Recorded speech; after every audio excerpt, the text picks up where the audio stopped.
Good morning दोस्तों। आज हम पार्ट 2 हिस्ट्री का स्टार्ट करें।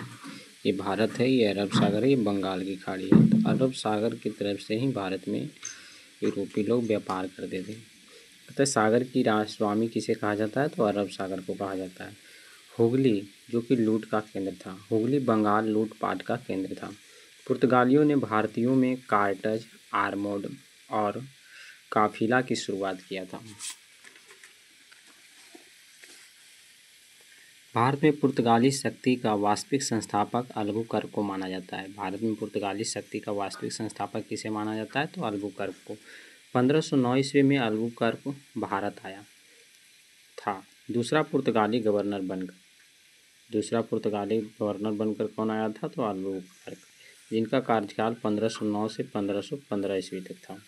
इसके बाद 1510 ईस्वी में अल्बुकर्क ने बीजापुर से गोवा छीन लिया। उस समय यूसुफ आदिल शाह बीजापुर का शासक था और वहाँ शासन कौन कर रहा था? तो कृष्णदेव राय। नोट, 1961 ईस्वी में गोवा स्वतंत्र हुआ और भारत में मिलाया गया। गोवा कब स्वतंत्र हुआ? तो 1961 ईस्वी में। और भारत में क्या किया गया? मिला लिया गया ऑपरेशन विजय के तहत। पूछेगा कि गोवा स्वतंत्र हुआ 1961 ईस्वी में और भारत में मिलाएगा, कौन सा ऑपरेशन के तहत? तो ऑपरेशन विजय के तहत। पुर्तगाली सबसे पहले भारत आए और सबसे बाद में गए। पुर्तगाली लोग जो थे, जो सबसे पहले भारत आए और सबसे बाद में गए। अल्बुकर्क ने भी सती प्रथा का अंत करने की कोशिश की। अल्बुकर्क ने पुर्तगालियों को भारतीय महिलाओं से शादी करने के लिए प्रेरित किया। राजा कृष्णदेवराय जो कि विजयनगर के शासक थे, अल्बुकर्क के समकालीन थे। किनके समकालीन थे? तो अल्बुकर्क के समकालीन थे। 1524 ईस्वी में वास्को डी गामा तीसरी बार भारत आया, एक पुर्तगाली गवर्नर बनकर। देखिए, पहला बार कब आया था? तो 1498, दूसरा बार 1502 ईस्वी, तीसरा बार 1524 ईस्वी में।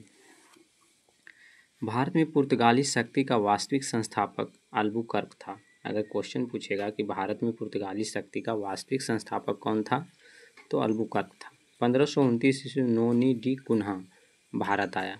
1529 से 1538 ईस्वी तक गवर्नर रहा। 1530 ईस्वी में नोनी डी कुन्हा ने भारत में पुर्तगालियों की राजधानी कोचीन से हटाकर गोवा में स्थापित की। इसके बाद आता है 1542 ईस्वी में अल्फांसो डी सौजा के समय सेंट फ्रांसिसी भारत आए। 1661 ईस्वी में ब्रिगेजा कैथरीन पुर्तगाली राजकुमारी की शादी ब्रिटिश राजा चार्ल्स द्वितीय से हुई और पुर्तगालियों ने मुंबई को दहेज में दे दिया। इसके बाद महत्वपूर्ण पॉइंट देखते हैं। 1556 ईस्वी में पुर्तगालियों ने भारत में पहली प्रिंटिंग प्रेस की स्थापना की।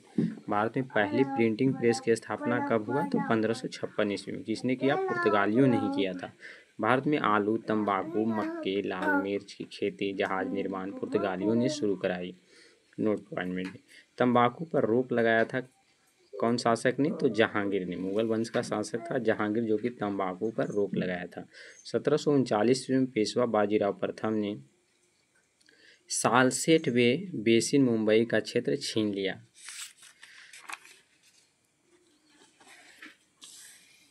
वास्को डी गामा की मृत्यु वहीं हुआ जहां से वो आए थे। कहाँ आए थे? कोचीन, और मृत्यु भी कोचीन में ही हुआ। अल्बुकर्क की मृत्यु वहीं हुआ जिसने उसने छीना था। किसको छूना था? तो गोवा को छीना था और वहीं उसका मृत्यु हो गया। पुर्तगालियों ने भारत में गैथिक कला की शुरुआत हुआ। एक कला है बिल्डिंग बनाने की, यानी महल बनाने की कला थी, जो आजकल मंदिरों में देखा जाता है। तो उत्तर भारत में जो था वो नागर शैली था। उत्तर भारत में कौन सा शैली था? नागर शैली। और मध्य भारत में बेसर शैली था। मध्य भारत में कौन सा शैली था? बेसर। और जबकि दक्षिण भारत की बात किया जाए तो द्रविड़ शैली था। पुर्तगालियों के पतन का कारण युद्ध था, धर्म परिवर्तन था, Dutch East India Company Bharat आई और पुर्तगाली नेवी को चैलेंज कर दिया। थैंक यू दोस्तों।